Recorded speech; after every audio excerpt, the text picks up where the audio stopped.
So Greg, here we are in central London, IET, end of day one of the Air and Space Power Conference. I have to say it's been fantastic. Over 500 delegates, over 50 chiefs in that room, some really vibrant conversation. I guess the aim of this sort of end of day one is just to provide our synopsis of what's been going on, because it's one thing getting the formal bit. Yeah. It's quite another getting a sense of what's going on. So session one I was particularly intrigued around because that was trying to set the global stage. What's happening out there? Okay, it's a more dangerous world. What did you get from that opening session? Yeah, there weren't too many surprises. I mean, the idea that Russia is clearly a threat that's not far away. China is not too far either. So there was no surprises there. But I think with the conversation we then had about what deters those types of threats, I think that was the interesting part of the conversation. And the point I think I made in the summary at the end, so I sort of took their words out of their mouths, but you can't deter a dictator through attrition, because it doesn't stop them. And that was the one I really took away, because the threat of losing lives is something. For example, our impression of Afghanistan, we lost 254 soldiers, and that left a bad taste. We don't really have the appetite for that. Russia's lost, is it up to 1 million now, potential casualties? That doesn't seem to have taken the steam out of the wind out of their sails at all. So that attrition is something that we might be more sensitive to. Yeah. It's not necessarily true of our adversaries. I think we're all quite guilty of that, and we've probably been guilty of that since the Second World War. We judge the effect as we would impose, or we would take the impression on ourselves, and Russia is not being affected in the same way that we would as a Western democracy. They also talked a little bit about lessons identified. We've got to be careful not to learn the wrong lessons, and I thought that was really interesting, because you and I do a bit of commentary around this space, and there was a lot of talk that drone warfare in Ukraine, that's the advent of drone warfare, it's the end of air power. Yeah.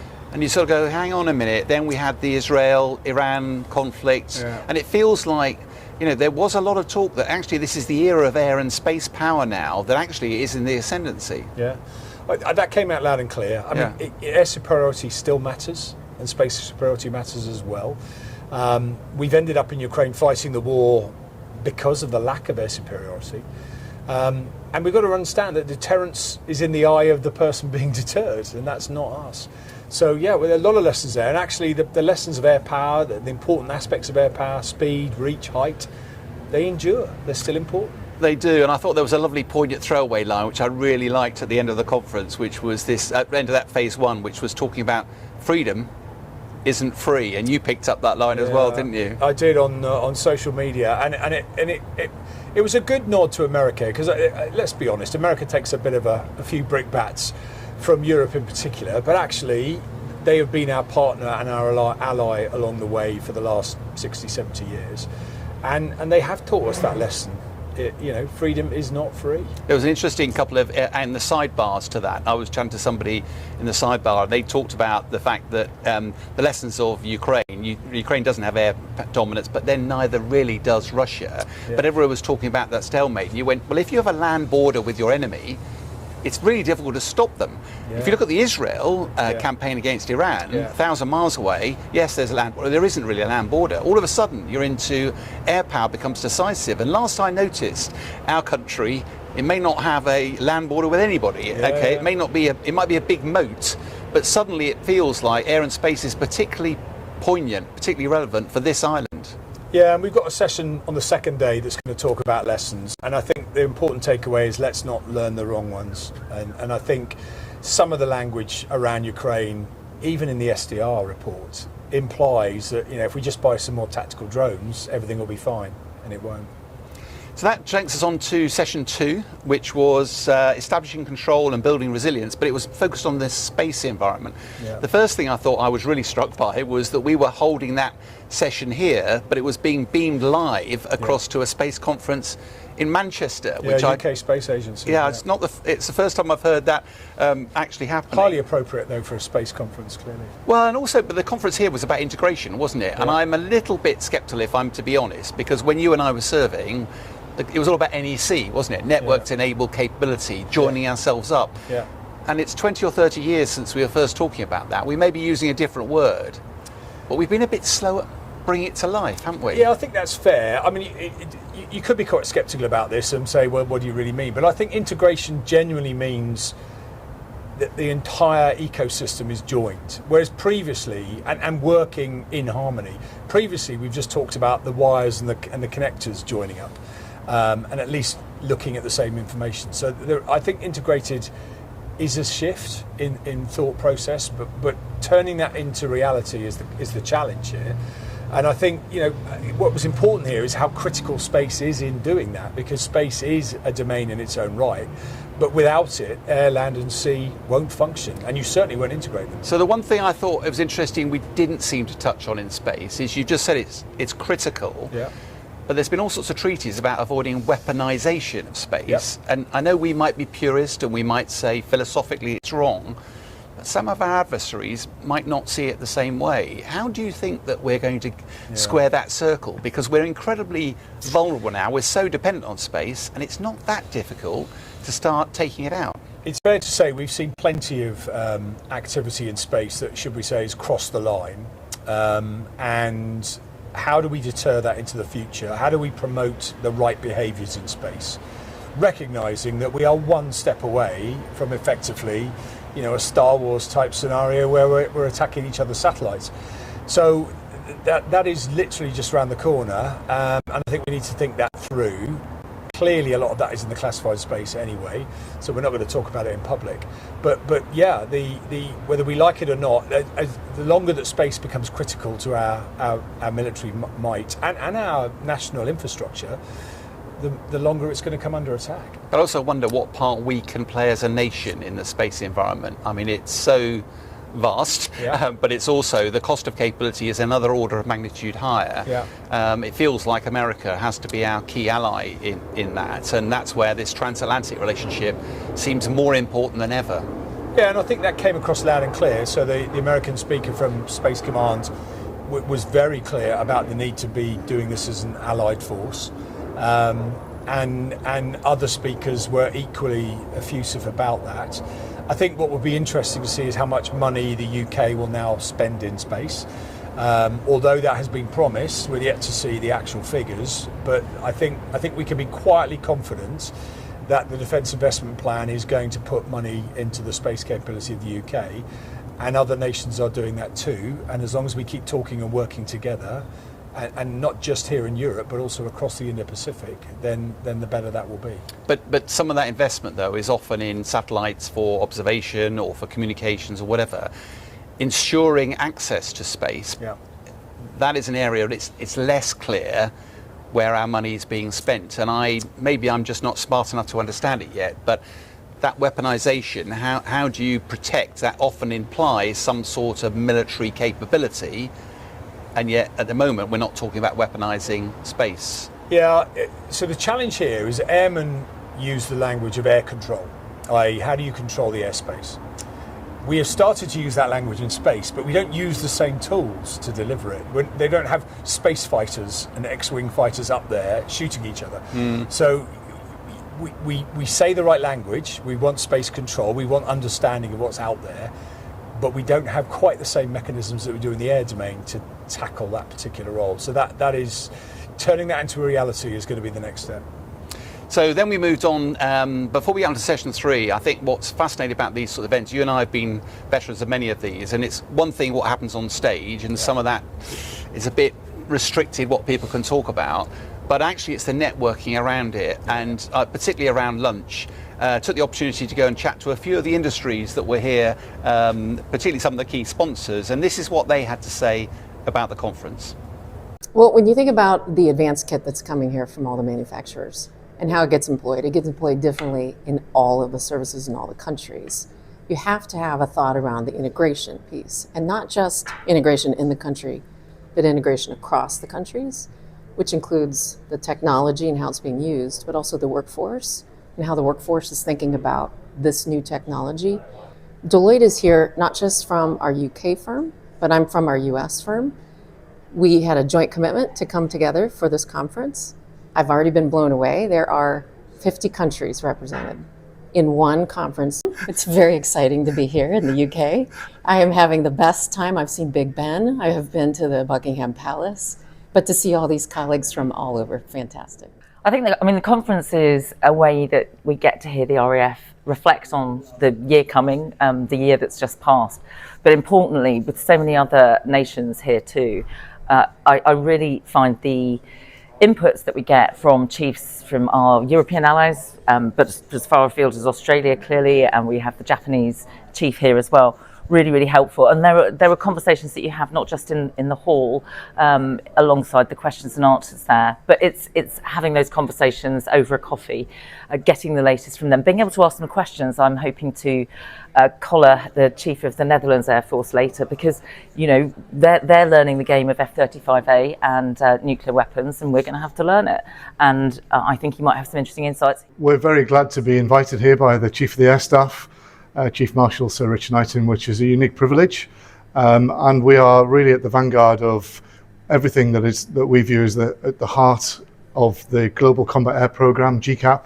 GCAP itself is a sixth generation fighter platform, and like I said before, we are really concerned with the sensing and comms domain or element of that. So this tool is aimed at demonstrating some of the facets that bring together or come together to make that sensing and comms bit work. So it's really being able to reach into the best sensor at the best time for the best bit of information, so that the operator in the GCAP does not become overloaded and can actually make something useful and make that important decision at the time. I think it's a networking piece. It's in many respects a great opportunity to meet lots of people from very different parts of the world and different parts of the defence enterprise. And it's just hearing their reactions to what they're seeing, what they're hearing, and the conversations we then have about what solutions might look like. We're recognising there's a capacity issue in industry about how much we can deliver alone.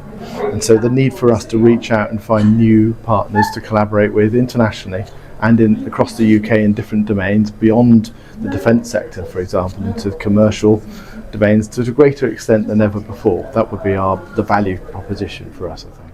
Right. Then we went into session 3, and I thought, for me, this was the pithiest session of the era. It was about sixth generation, it was about AI. I'm still not entirely clear what sixth generation means. It was about autonomy, and it generated some really interesting conversations about, what was your take on that session? So from what I've been told, Slido, which is our Q&A app, went off the charts in this particular session, because there were an awful lot of questions about the ethics and the likelihood of autonomy and uncrewed platforms. We'll come to that in a minute. Sixth gen, I thought that bit on sixth gen, the first half of that session, was actually rather good, and it did talk about the fact that fifth gen today delivers you tactical superiority. It is extremely good at sucking in data, using that data for its own selfish need, and delivering the outcome you asked of it. Sixth gen is about delivering operational superiority. Now, many people listening to this will wonder what the hell the difference is. Tactical is about winning a battle. Operational superiority is about winning the war.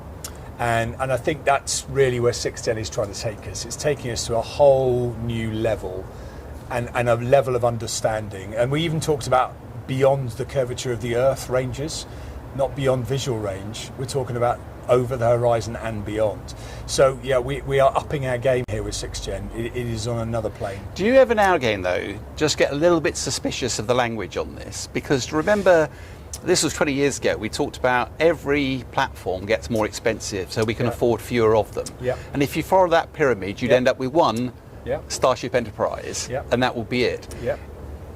How much of this is the salesman, the snake oil of industry, getting us to pay more and more money for more and more expensive assets where we can afford fewer of them, whereas there is a quantity versus quality discussion going on here as well. And I absolutely envy the US in this domain, because whether it's B2s or F-22s or whatever, and the next development of F-47 or whatever the US presidents decide to call it. But is that a route that we can afford to take? I think all those challenges are fair. I think from what we've listened to at conference, we've heard the military protagonists talking about the benefits of sixth gen. So it's not been industry shoving it down our throats. And I think we should take heart from that. I think the war gaming and the research that is done within the military in the classified space is coming to the conclusion that we need greater range, greater speed, and greater reach. So I think we should take that as a given. We're not going to see the proof because that is classified, but that is the belief of the people who are now the customer.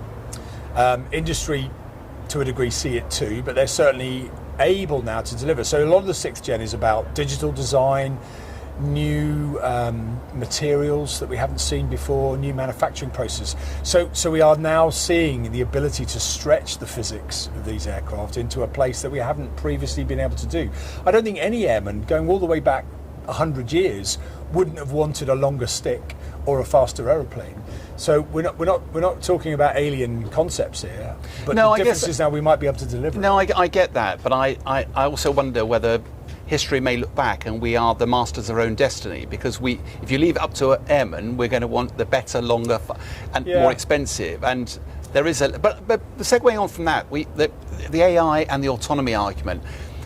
For as long as, I mean, let's face it, unmanned vehicles were around before manned vehicles. So unmanned has been around for a long time. Yeah. So and this isn't a debate about pilots desperately clinging on to being in the cockpit. But there's a really interesting conversation in there about autonomy, about the role of AI, and at what point, I mean, one of the speakers actually said, the one thing I don't want to have in the cockpit is a pilot. He gets in the way. Yeah. And I thought, wow, that's a call. What's your take on this whole? Yeah, so let's give a couple of dates out because I think we can give those away. So the belief is that GCAP, the Tempest, if you want to call it that, is 5 years away from flying a demonstrator. So in 5 years' time, we're going to see it in the skies over Riyadh, in theory. In 10 years' time, 2035, we're going to see a basic capability that, in theory, could be employed in service. So 10 years. The argument is that AI, or AGI, which is, if you like, the general intelligence, it's the human-like capability, is scheduled to arrive in 2031. Now, if that is going to be the case, and that is going to be as good a pilot as we have now in the human form, why are we talking about putting humans in? And the argument is, if that machine can do the same thing faster, more reliable, more repeatable, why would you have a human in the loop if you've got a better system? You know, we listen to air accidents all the time where human failure is the reason behind it. So that is a very strong argument. The problem is that is basically putting our lives, our livelihoods, in the hands of machines. Well, it feels like the Terminator stage, doesn't it? I don't know what that software company was that suddenly I can't remember either. the company all becomes all thinking and all sensing. And the trouble is, for me, AI up to now has largely been able to process large amounts of data, but doing it really quickly in a way that you or I wouldn't be able to do. And I remember in Afghanistan, scanning roads, and you could see where stones had been moved because the human eye wouldn't be able to detect it. Yeah. But the ability to think, to do what, when, Montgomery used to have a picture of Rommel on his desk in the war. Why? Because he was trying to understand what he might do next. Yeah. And that wasn't something you could read in a book. It was intuition, it was a sensing, it was risk, it was, it was jeopardy. And I'm fascinated where this goes because I don't want to be protective about it, but ultimately this is about winning wars. And we shouldn't just do it because we can do it. We've got to do it because it's the best way of progressing. I do not think we can argue against artificial intelligence. If a machine can compute and assimilate data and come out with an output quicker, why would you not want that? We'd all want that. The question is do you then rely on that machine to then take that data and then action on it without any human interaction whatsoever, other than the code that the software engineer put in the first place? I mean, the point I made at the end of the conference was, you're not talking about the end of pilots here, we're talking about the end of humans. Yeah. Why is our Prime Minister a human? Why is the Chief of Defence Staff a human? Why is our procurement agency human? If machines can do this better and faster, none of us are required. That is a very different Well, place. that gets into the whole ethical side of the use of drones, because you almost outsource your legal responsibilities, and that's probably one we need to do a podcast on, I think, in some stage in the future. It is in danger of us not having enough time, and it might take up too many of our brain cells. I mean, there was no doubt at the end of that session, there was almost a hushed silence in the room of what have I just heard? Yeah. And do I really believe it? Because it's not science fiction, it is science fact, but are we ready for the consequences? There's a lot to it. And then the final set was sort of countering emerging threats. to be honest, it felt the least dynamic of the whole. Now, whether that was just because it's the future and that's all uncertain. So I was a bit underwhelmed by that session. What you took away from that? Yeah, I think I had a tough act to follow because the one before it was a bit box office. To talk about threats in an unclassified space is an extremely difficult thing to do. So you do tend to talk about generalities, whether that's the proliferation of certain cheaper drones or whatever it might be, or electronic warfare. So it can be difficult to translate that into something that's meaningful, particularly in an audience that is relatively sophisticated. Nothing there was new. We're all trying to work out what the new nuggets might be. Had that been to a more basic audience, they'd have probably listened and lapped it up. But yeah, it's a tough one to do, that one. There was a good discussion about China, and actually previously, if you remember in the first session, the Dutch chief talked about it's one thing to deal with a crocodile in the canoe, but what if Jaws is only 10 yards away swimming towards you? And there was a long conversation about China and how we may or may not deal with that threat.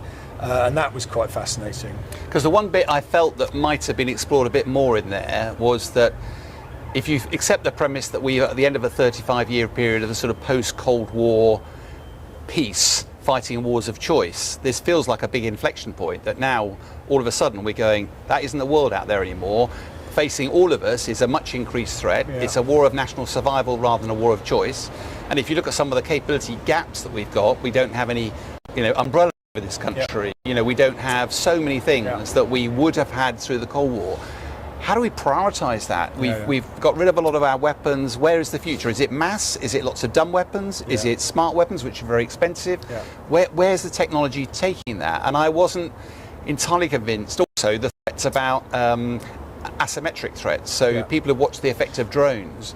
And I think you famously said once, they're just a great way of delivering a hand grenade. You go, but actually on the battlefields of Ukraine, over 80% of the casualties now are not artillery, they're formed by drones. And I don't know where the answers are, but it does feel there's a near term. What are we going to do for the next 5 years? It is the massive challenge here, especially now we're putting more investment in defence across the board, across European NATO. What are we going to spend it on? Now, if we spend it all on counter-drone techniques, we're trying to defeat the tactical threat. We're not trying to win the operational war. So there's that argument. So learning the wrong lessons and applying that into our equipment purchases. In the UK, we're yet to see the defence investment plan. That will tell us a lot more about what we're actually going to spend the money on. And so, again, it comes back to this learning the right lessons and not chasing the last war and equipping yourself poorly for the next one. So, I don't have the answer. I didn't detect in the room that they had the answer either, but they know what the challenge is. One of the phrases I use, I brought it for somebody else, that in the past we have relied on precision to defeat mass. In other words, you only need one bomb if it hits the target. You don't need 1,000 if they go all around the target. The problem is now that people can afford precise mass. You can build cheap things that go where you want them to. How do you defeat that threat? And that's a new thing that we're having to come to terms with because it's expensive. So that took us to the end of the conference, and you did a bit of summing up there. What are your reflections on overall? Day one, positive, good vibe, it felt in the room, but what Definitely were your sort of positive. takeaways? I mean, every conference, and it's hard to translate this to other people, but for those of us in the room, or even listening online, so much of it goes on in the margins that obviously you don't get to experience. But the conversations that are happening are, if you like, they're building people's understanding up of where the priorities lie. And so a lot of people have gone away tonight and they'll be sitting in places going, okay, what did we learn? What did we learn? What did we learn for our company? What did we learn for our part of the ship? So that will definitely come across from today. And I think we've all reinforced, perhaps more than learnt new, but reinforced the lessons that we need to now apply. The major lesson for me, and it's not quite the one you might expect, and it's because I try to listen to the conference as a punter. And if you're imagining that, okay, I'm going to walk in this room, I know nothing about air and space power, what are you going to teach me? How much did I learn today? And I think that is the challenge for all of us, because if we're trying to communicate this to politicians or the electorate, I don't think we've quite cracked this code yet. How do we explain what is an extremely complex and, let's be honest, a little bit frightening to the average person that they get why we're buying what we need to buy and why we need more of it. Because if we can't win that argument, then why would they spend their money? I guess that was my big takeaway, because you and I, before the conference, we were concerned about the government appearing to put a little bit more censorship. I mean, I understand it, it's not a gripe, but it's one of those things.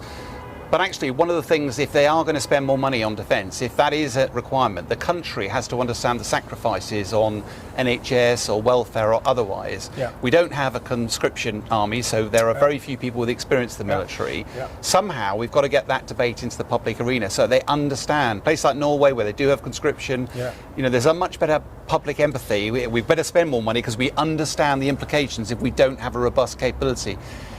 If we don't have that system and we're not able to have a free-flowing debate to educate society, I think we've got a real problem. Yeah, and interestingly, I don't think that's necessarily solved by, if you like, removing any censorship, because we're not talking about a sophisticated or a classified conversation.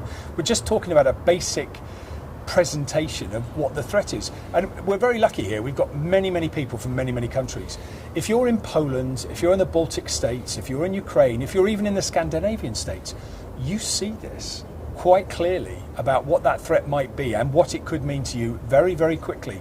We live on our little islands here, and we're looking over the Thames as we speak, feeling a little bit safe and maybe a little bit too secure, but actually we, the UK, need to wake up to what this actually means within the European context, because we're in a European collective alliance which says attack on one is an attack on all, and we need to come around to understanding what that genuinely means for our requirements. And there's a war on, as we speak, there's a war on the European continent at the moment, and a lot of people are dying. That war, history shows, can quickly come to our shores if we're not ready. We cannot wish it away.